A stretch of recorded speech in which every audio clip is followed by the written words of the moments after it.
안녕하세요. 시민강좌에 오신 여러분을 환영합니다. 저는 이번 시간에 여러분들과 함께 세계 시민과 지속가능 발전 목표에 대해서 함께 이야기를 나누게 된 호남대학교의 장윤경입니다. 오늘 저희가 함께 나눌 이야기는요, 세계 시민과 세계 시민성에 대한 이야기, 그리고 너나 우리를 위한 지속가능 발전, 또 현재 학교에서 진행하고 있었던 세계 시민 활동 사례를 간략하게 소개시켜 드리려고 합니다. 오늘의 학습 내용입니다. 여러분들과 오늘 저는 함께 세계 시민이란 무엇인가, 그리고 또 많이 들어보셨을 텐데요. 지속 가능 발전이라는 것이 어떻게 나오게 된 개념인지, 배경, 그리고 그 구성에 대해서 함께 알아볼 수 있을 겁니다. 먼저 세계 시민에 대해서 살펴볼 텐데요. 저희가 보통 일반적으로 시민에 대해서는 많이 이야기를 나누고 있죠. 그리고 요즘에 많이 회자되고 있는 세계 시민, 그리고 세계 시민성에 대해서 이야기를 나눠볼 텐데요. 먼저 시민이라는 거는 보통 한 공동체의 구성원으로서 그 공동체와 공동체에서 같이 살아가는 다른 시민들에 대해서 자신의 권리를 행사하면서도 더불어 책임을 다하는 사람, 이라고 사전적 정의를 내리고 있습니다. 보통은 도시지역이나 어느 국가의 구성원으로서 정치적인 권리를 가지고 있는 주체를 의미하기도 하죠.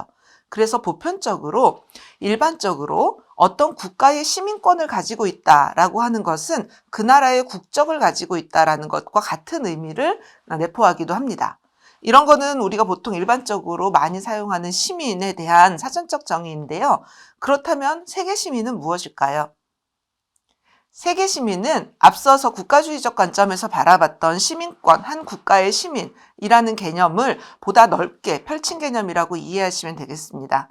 공동체, 국가라는 공동체를 넘어서서 세계라는 공동체, 다시 말해서 지구촌의 모든 나라, 모든 사람이 우리가 살고 있는 지구 안에서는 하나의 공동체다라는 기본적인 개념에서부터 시작을 하는데요. 이러한 세계라는 공동체에서 시민으로서 자신의 권리를 주장하면서도 서로에 대한 책임도 지는 그런 사람들을 세계 시민이다라고 이야기를 합니다. 그렇기 때문에 일반적인 국가주의적 관점에서의 시민보다 더 넓은 의미인 세계 시민은 우리 국가의 이익뿐만이 아니라 그걸 더 넘어서서 세계 반대편에서 만나보지 못했던, 한 번도 가보지 않았던 지구촌 어딘가에서 일어나고 있는 모든 사건, 사고, 그리고 이슈들에 대해서 같이 공감하고 같이 해결하는 노력을 기울이려고 하는 사람들을 세계 시민이라고 부를 수 있겠죠. 세계 시민성, 글로벌 시티즌십은요, 법적 지위를 수반하지는 않지만 세계 차원에서의 연대감, 그리고 집단의 정체성, 소통 능력과 인류 공용의 번영의 가치를 지지하는 그런 성향을 세계 시민성이라고 이야기를 합니다.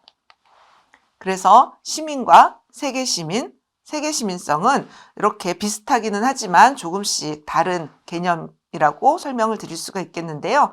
세계 시민성이라는 개념은 우리가 보통 세계 시민주의, 코스모폴리타니즘이라고 불리기도 하죠. 그리고 지구 시민의식이라는 이름으로 불려지기도 합니다. 요즘에 많이 또 들려오는 이야기 중에 하나입니다. 세계 시민 교육이 중요하다라는 이야기들이 나오고 있는데요. 이 세계 시민 교육이 의미하는 것은 한 국가라는 경계를 뛰어넘어서 지구촌과 그 지구촌 안에서 살아가고 있는 각국의 모든 사람, 세계인들의 삶, 그리고 그 환경에서 무슨 일이 일어나는지에 대해서 알고 이에 대해서 비판적인 인식과 공감적인 태도, 그리고 합리적 의사결정을 통한 실천을 하는 사람으로 키우기 위해서 하는 교육을 세계시민 교육이다라고 이야기를 합니다. 이 세계시민 교육이 가지고 있는 가치는요, 더 정의롭고 평화롭고 관용적이면서도 포용적이고 안전하고 지속 가능한 세상을 만드는 데 앞장설 수 있게끔 필요한 학습자의 지식과 기술, 가치와 태도를 개발하는 것이라고 할 수 있는데요. 보통 우리가 많이 알려져 있는 인권교육이라든지 반편견 교육, 그리고 지속가능 발전 교육, 국제이해에 대한 교육, 문화간 이해 교육을 모두 포괄하는 상위의 개념으로 세계 시민 교육을 제시하기도 합니다.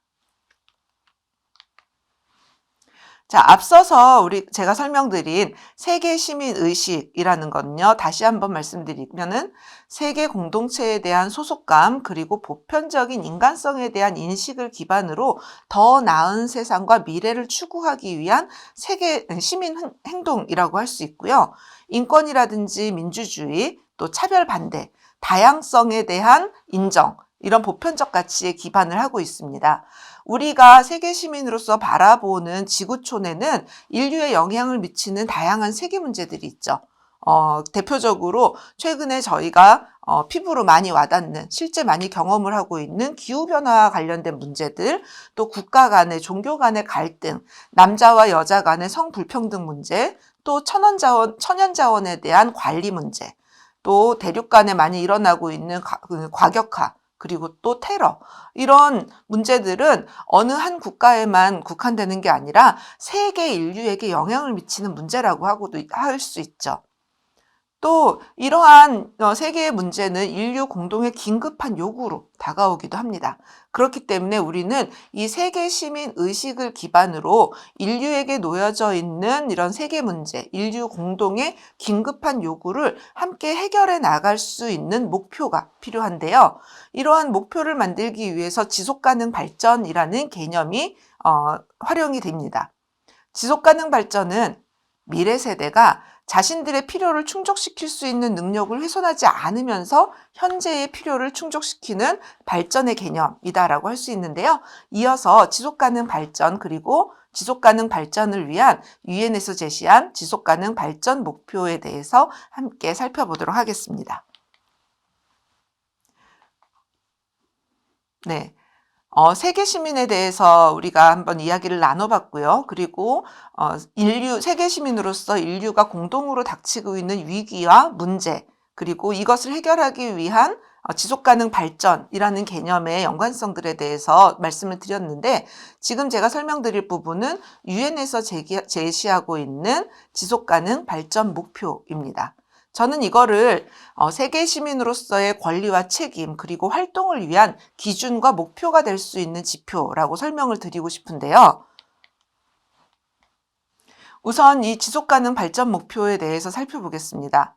이 지속가능 발전 목표는 그 누구도 뒤에 두지 않겠다. 다시 말해서 그 누구도 뒤처지지 않겠다라는 기본 가치를 바탕으로 하고 있고요. 지속가능 발전의 개념 앞서서 말씀드렸습니다.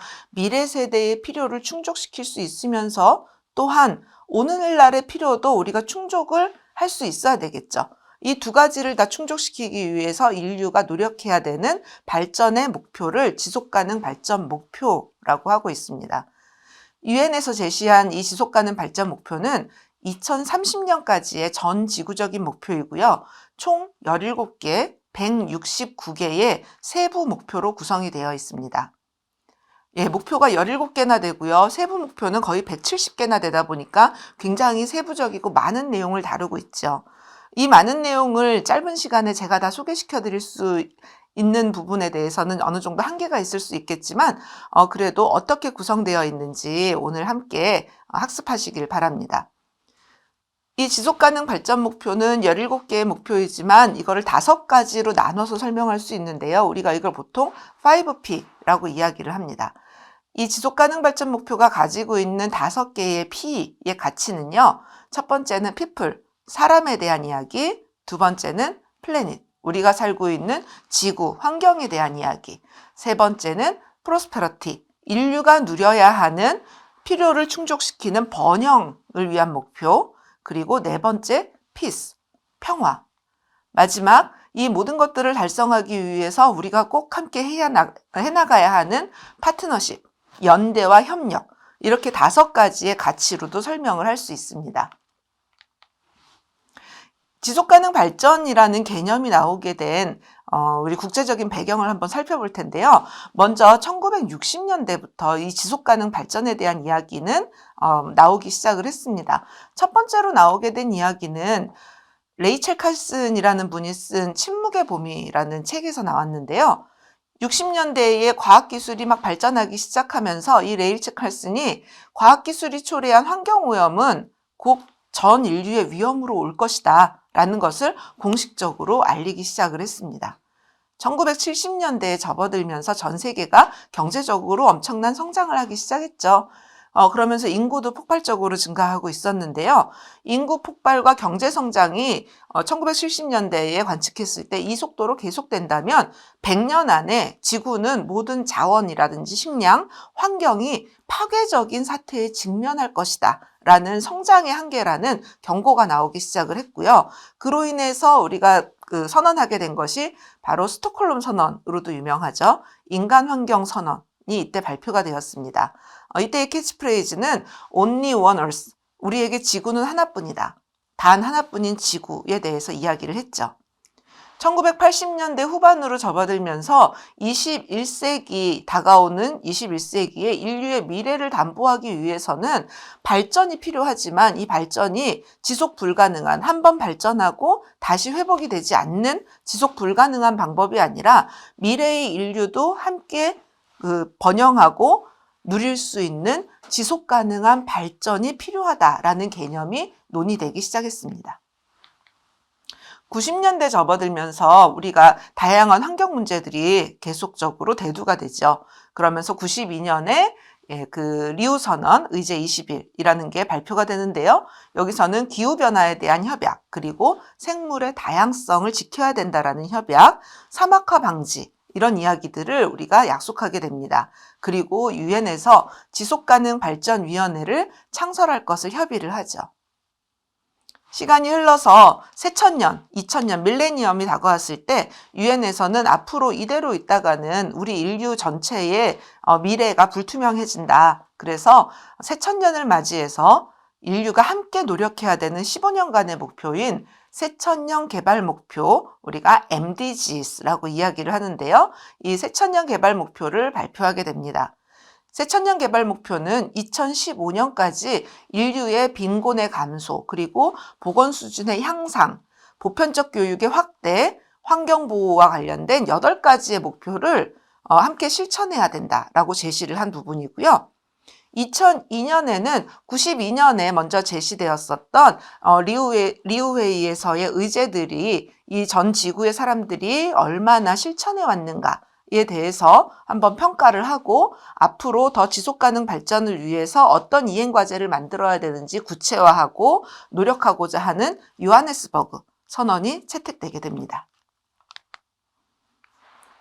2012년에 발표한 MDGs, 밀레니엄 디벨롭먼트 골이죠. 새천년 개발 목표를 점검을 하면서 이 지속가능 발전에 대해서 인류의 필요성이 얼마나 큰지에 대해서, 인류가 이 지속가능 발전이 얼마나 중요한가에 대해서 재확인을 하고, 또 경제위기나 사회적 불안정, 기후변화, 빈곤퇴치처럼 범지구적인 문제를 해결하기 위해서는 보다 책임감 있고 추진력 있는 행동이 필요하다는 것을 촉구하게 됩니다.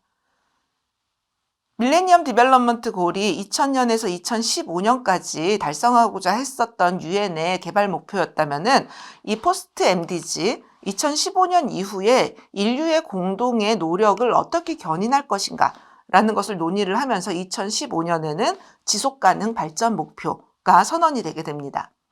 앞서서 말씀드린 대로 지속가능 발전 목표는 단 한 사람도 소외되지 않도록 인간, 지구, 번영, 평화와 파트너십, 이 5가지의 영역에서 인류가 2030년까지 함께 나아가야 할 방향성을 제시하고 있는 목표입니다.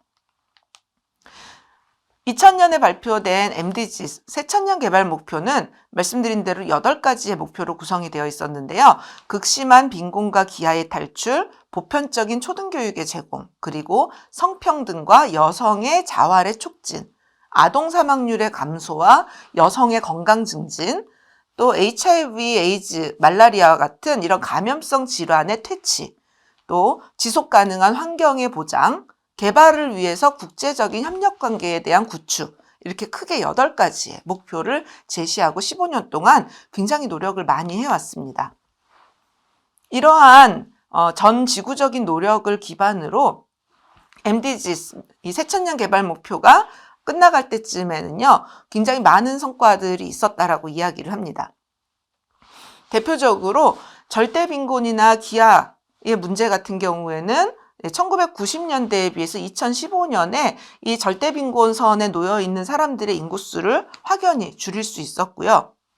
보편적 초등교육의 달성도 목표치를 달성을 거의 비슷하게 올라갈 수 있었습니다. 여기에 보시는 표처럼 굉장히 다양한 성과들이 보여지는데요. 그럼에도 불구하고 우리는 국제사회는 이 새천년 개발 목표의 성공을 절반의 성공이다라고 이야기를 하고 있습니다. 그 이유에 대해서는 이어서 말씀을 드릴게요. 어쨌든 이 새천년 개발 목표를 통해서 인류는 10억 명이라는 인구가 절대빈곤선을 탈출을 했고요. 또 굉장히 많은 아동들이 교육의 접근성이 향상되면서 더 나은 삶을 누릴 수 있게 되었습니다. 또한 우리가 살아가는데 반드시 필요한 식수에 대한 안전하고 깨끗한 식수에 대한 접근성이 향상이 되었고 또 많은 질병이 퇴치되거나 감소되거나 예방될 수 있는 효과를 누리기도 했죠. 하지만 이 밀레니엄 디벨롭먼트 골이었던 새천년 개발 목표는요, 한계점들이 좀 있었습니다. 먼저 개발의 대상, 발전의 대상을 개발도상국 중심, 다시 말해서 저개발 국가 중심의 이런 사업들로 주로 구성이 되어 있었고요. 개발도상국의 사회발전과 경제발전이라는 이 두 축을 가지고 15년 동안 열심히 노력을 했었던 부분이죠. 이렇게 개발도상국 중심의 사회발전과 경제발전을 위해서 노력한 결과 빈곤선에 놓여있던 인구들이 많이 좋아지기도 했고 보편적 교육률도 높아지고 보건 수준도 향상이 되고 하는 효과도 있었지만요. 15년간의 이런 발전을 통해서 우리에게는 그 이면에 또 다른 많은 아픔들이 생겼죠. 먼저 지속적으로 지구의 문제, 지구의 환경의 문제는 점점 더 악화됐습니다. 네. 첫 번째 그림에서 보시다시피 북극의 빙하가 녹으면서 그 지구온난화가 심각해진다라는 것들을 우리는 이미 너무 잘 알고 있죠. 이 북극의 빙하가 녹고 지구의 온도가 높아지는 것은 단순히 얼음이 녹는 것에서 그치지 않고요. 또 북극곰이 살 곳이 없어지는 곳에 그치지 않고 해류면의 변화를 일으키고 이 해류면의 변화는 결국엔 바람의 변화를 일으키면서 전 세계적으로 유래를 찾아보기 어려울 정도의 극심한 가뭄, 또 예상치 못했던 자연재해, 산불, 또 홍수, 해일 이런 자연재해에 많은 인류들이 노출이 되면서 보다 건강하고 안전하게 살 수 있는 기본권, 안전이 위협을 받기 시작을 했죠. 또한 절대 빈곤율의 탈출이라는 가시적인 성과를 거두기는 했지만 국가 간의 혹은 국가 안에서의 불평등은 점점 더 심화되고 있습니다. 그리고 우리 사회에서 쉽게 볼 수 있는 이런 전쟁과 테러, 그 다양한 사건, 사고들, 이런 것들이 평화와 연대라는 부분에 있어서의 중요한 가치를 훼손시키고 있는데요. 이러한 노력들, 그간의 새천년 개발 목표를 통해서 했었던 많은 노력들에서 더 이상 멈출 게 아니라 앞으로 우리는 이런 문제들, 앞서서 설명드렸던 환경의 문제라든지 혹은 안전과 평화, 안보의 문제, 이런 것들을 모두 다 포괄해서 MDG가 추구하던 빈곤퇴치뿐만이 아니라 거기서 더 나아가서 사회적 불평등이나 또 지속가능한 사회발전, 보다 지속가능한 경제발전, 그리고 인류와 함께 누릴 수 있는 보다 안전한 환경을 위해서 강력한 이행수단을 포함한 새로운 목표들이 필요하게 됐습니다. 그렇게 해서 나오게 된 게 유엔의 지속가능 발전 목표인데요. 제가 유엔의 지속가능 발전 목표는 5개의 P, 5개의 영역으로 구성이 되어 있다라고 말씀을 드렸습니다. 먼저 모든 형태의 빈곤과 굶주림을 종식시키고 모든 사람들에 대한 존엄과 평등을 보장해야 된다라는 사람에 대한 영역이 있고요. 미래 세대를 위해서 지구의 천원자원과 기후를 보호해야 된다는 플래닛, 지구 환경에 대한 이야기. 그리고 자연과 조화를 이루면서 풍요롭고 더욱 풍만한 삶을 보장하는 번영의 이슈. 또 평화롭고 공정하고 포괄적인 사회를 만들기 위한 평화. 그리고 이 모든 것들을 달성시키기 위한 파트너십. 이렇게 5가지로 구성이 되어 있습니다. 다른 그림으로 한 번 더 보여드릴게요.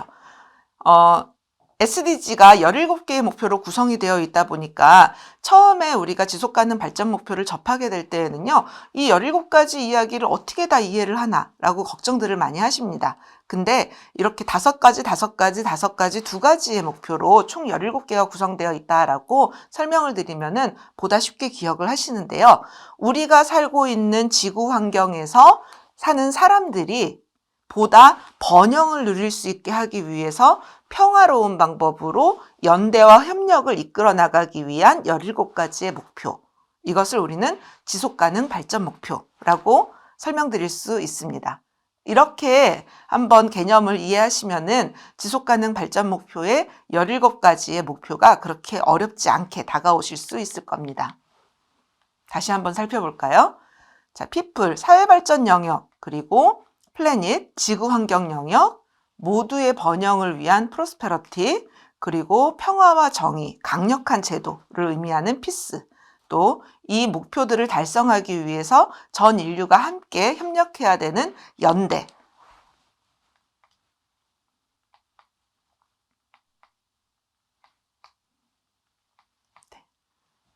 유엔의 지속가능 발전 목표는 이렇게 5가지의 영역으로 구성이 되어 있습니다. 그렇다면은 좀 빠르게 17가지의 목표들이 무엇을 의미하고 있는지, 무슨 목표인지를 한번 살펴볼 텐데요. 첫 번째 목표는 빈곤 퇴치에 대한 목표입니다. 모든 곳에서 모든 형태의 빈곤을 종식시키자라는 목표이고요. 두 번째는 기아 종식, 식량 안보와 사람들의 영양 상태를 개선하고 지속 가능한 농업을 장려를 해서 전 지구의 기아를 종식시키자라는 목표입니다. 세 번째는 건강과 웰빙, 그래서 모든 연령층의 건강한 삶을 보장하고 그들의 복지를 증진하기 위한 목표이고요. 네 번째는 포용적이고 공평한 양질의 교육, 그리고 평생학습의 기회를 증진시키는 양질의 교육을 목표로 하고 있습니다. 다섯 번째는 성평등의 달성, 그리고 모든 여성과 여아의 역량을 강화하고자 하는 목표로 구성이 되어 있고요. 여섯 번째는 모두를 위해서 물과 위생과 관련된 이용 가능성을 높여주고 그리고 또 접근성을 높이자라는 깨끗한 물과 위생에 대한 목표로 구성이 되어 있습니다. 일곱 번째는요, 최근에 우리도 에너지에 대한 이슈가 굉장히 크죠. 적정 가격의 깨끗한 에너지, 지구 환경을 훼손시키지 않고 우리가 충분히 문명을 누릴 수 있는 현대적이고 지속 가능한 에너지에 대한 접근을 보장하자라는 목표이고요. 여덟 번째는 양질의 일자리와 경제성장, 번영에 대한 이야기죠. 지속적이고 포용적이고 지속 가능한 경제성장, 그리고 완전하고 생산적인 고용 촉진, 모두를 위한 그냥 일자리가 아니라 양질의 일자리를 창출하는 것을 목표로 하고 있습니다. 아홉 번째는 우리가 살고 있는 이 사회에서의 사회 기반 시설, 인프라 구축을 강화하고자 하는 목표로 구성이 되어 있고요. 열 번째는 우리가 지내면서 경험할 수 있는 모든 형태의 불평등을 감소시켜야 된다라는 목표로 구성이 되어 있습니다. 11번째는 포용적이고 안전하고 회복력 있는 지속 가능한 도시, 그리고 지속 가능한 거주지를 만들어야 된다라는 목표이고요.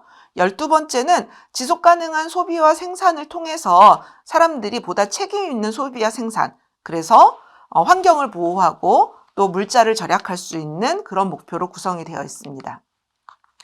13번째, 클라이밋 액션이죠. 기후행동입니다. 기후변화와 그로 인해서 발생하는 여러 가지 위기 상황에 맞서기 위해서 인류는 그냥 노력하는 게 아니라 긴급하게 대응을 해야 된다라는 목표를 제시를 하고 있는데요. 우리가 꾸준히 계속되는 기후위기는 인류의 존폐에 있어서 지금 굉장히 중요한 이슈가 되고 있죠. 그만큼 이 SDG에서도 최근에는 13번째 기후행동에 대한 이슈가 굉장히 크게 논의되고 있습니다. 14번째와 15번째는 환경에 대한 부분인데요. 14번째는 수생태계, 물에 대한, 물 속의 그 환경에 대한 이야기입니다. 15번째는 육상 생태계에 대한 부분인데요. 지속 가능한 발전을 위해서 바다와 해양 자원에 대해서도 관리가 필요하고요. 또한 육상 생태계를 보존을 하고 또 생물 다양성을 우리가 확보하기 위해서는 이 육상 생태계의 보존이 굉장히 중요하다라는 것을 이야기를 하고 있죠. 16번째는 평화와 정의, 강력한 제도입니다. 앞서서 1번에서 15번까지의 목표들이 제시가 됐는데요. 이 목표들을 달성하기 위해서는 어떤 방법으로? 평화롭고 정의로운 방법으로, 그리고 사람들이 모두 다 잘 따라올 수 있게끔 정의로운 강력한 제도가 필요하다. 그래서 이러한 그 평화와 정의와 강력한 제도를 구축하는 것을 16번째 목표로 삼고 있습니다. 마지막 17번째 목표는요. 이행수단을 강화하고 이 지속가능 발전을 달성하기 위해서 글로벌 파트너십을 보다 견고하게 해야 된다라는 목표 달성을 위한 파트너십으로 설명을 할 수 있습니다. 네, 아까 봤었던 그림을 한 번 더 가지고 와봤습니다. 제가 유엔의 지속가능 발전 목표 17가지나 되고 169개의 세부 목표로 이루어져 있는데 그걸 어떻게 평소에 인지를 하고 노력을 할 것인가 라는 부분에서 보다 쉽게 이해할 수 있는 방법 한 번 더 말씀을 드리겠습니다. 우리가 살고 있는 지구라는 환경에서의 거기에 사는 사람들이 번영을 누릴 수 있게끔 평화롭고 정의로운 방법으로 노력을 하는데 그것을 달성하기 위해서는 파트너십이 필요하다. 이렇게 이해를 하시면은 유엔의 지속가능 발전 목표가 그런 내용으로 5가지의 P로 구성이 되어 있구나 라는 것들을 이해하시기보다 수월하실 겁니다. 마치기에 앞서서요. 그러면은 현재 대학에서 청년들이 이 세계시민 활동을 어떻게 하고 있는지 간략하게 사례를 좀 소개시켜 드릴 텐데요. 제가 함께 학생들과 활동하고 있는 동아리 오다가다라는 동아리의 사례를 말씀드리겠습니다.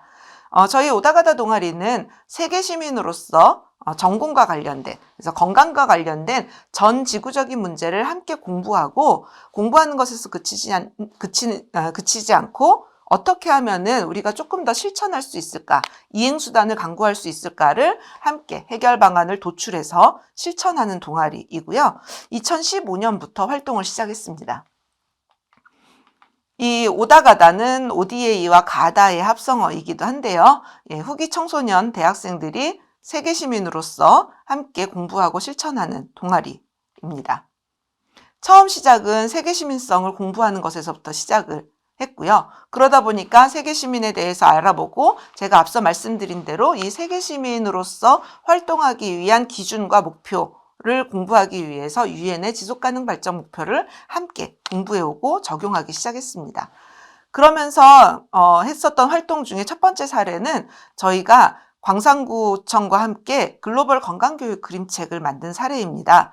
저희 이제 간호학과 학생들이다 보니까 건강과 관련된 문제를 우리 지역뿐만이 아니라 지구 반대편에 있는 사람들, 보건교사가 부족하거나 전문 인력이 부족해서 이 건강에 대한 기본적인 교육을 받기 어려운 이 지구촌의 문제를 어떻게 함께 해결할까라는 고민 끝에 그러면은 글씨가 많지 않은 그림책을 활용을 해서 이야기를 나눠보자라는 결론을 냈고요. 그러면서 첫 번째로 이 양치 구강보건에 대한 문제, 그리고 또 손 씻기에 대한 문제, 베니의 비밀, 이런 그 기초적인 보건위생 교육 그림책을 먼저 만들었습니다.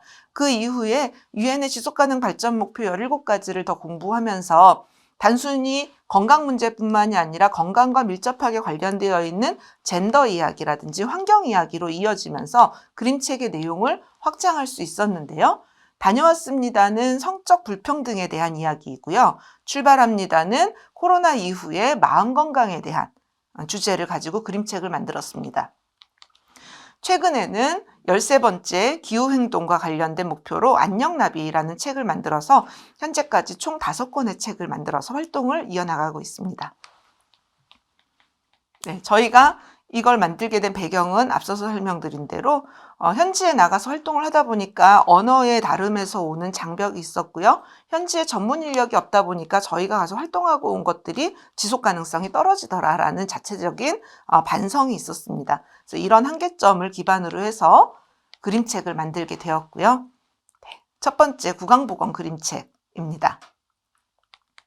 두 번째는 손 씻기와 관련된 그림책인데요. 이 그림책을 만들 때만 해도 저희가 코로나19가 오기 전이었는데 그 이후에 코로나19가 오면서 개인위생의 중요성이 높아지고 그러면서 이 베니의 비밀을 가지고 실제적으로 굉장히 많은 세계시민 활동들을 이어나갈 수 있었습니다. 세 번째는 쌍둥이 중학생인 지호와 지민이의 시각에서 바라보는 아직까지도 만연해 있는 성차별적인 요소들을 직접 찾아보는 그런 그림책인 다녀왔습니다라는 그림책을 만들기도 했고요. 네 번째 출발합니다는 그 마음 건강에 대한 부분. 내가 나의 마음을 확실하게 인지하고 인정할 줄 알아야 세계 시민으로서 다른 사람의 마음에도 신경 쓸 수 있다라는 내용으로 구성이 되어 있습니다. 다섯 번째는 안녕나비이고요. 이거는 생물지표종 중에 하나인 그 남방노랑나비를 주인공으로 해서 이 남방노랑나비가 기후변화로 인해서 더 좋은 살 곳을 찾아서 떠나는 여정을 담고 있는데요. 결론적으로는 이동을 하는 과정 중에 보여지는 인간이 지구를 얼마나 황폐하게 했는지, 그리고 그게 얼마나 돌이킬 수 없는 일인지에 대한 이야기를 다루고 있습니다. 실제로 저희가 만들었던 이 안녕나비라는 책을 기반으로 초등학교에서 이런 활동을 하기도 했었는데요. 이 그림책에 나와 있는 그 장면들을 보면서 초등학생들이 느끼는 감정, 그리고 어른들에게, 그리고 친구들에게 본인에게 하고 싶은 이야기들을 편지 형태로 이렇게 적어서 스스로 환경의 심각성을 인지하고 인류가 어떻게 노력해야 되는지에 대해서 토론할 수 있는 교육교재로 활용이 되고 있습니다. 두 번째 사례는요. 우리의 다음을 다 함께 배우다라는 우다다 광산 SDG 활동인데요. 이거 역시 지역의 지자체, 광산구청과 함께 했었던 활동입니다. 대학생인 후기 청소년 대학생인 청년들과 그리고 중학생인 청소년들이 멘토멘티를 맺어가면서 SDG를 공부하고 SDG에서 도출되는 내용들을 가지고 세계시민 활동을 이어나가는 1년간의 프로젝트였습니다. 그래서 이 우다다 광산은 배우고 찾고 연결하고 알리는 활동으로 구성이 되어 있었는데요. 그래서 저희가 우다다 첫 번째 스텝인 배우고에서는 이 지속가능 발전 목표 세계 시민에 대해서 공부를 하고요. 또 5가지의 P, 사람, 지구, 그리고 번영, 그리고 평화와 연대를 주제로 각각 워크숍을 진행하고 그 워크숍에 따라서 이어지는 활동들을 구성을 해서 활동을 했습니다.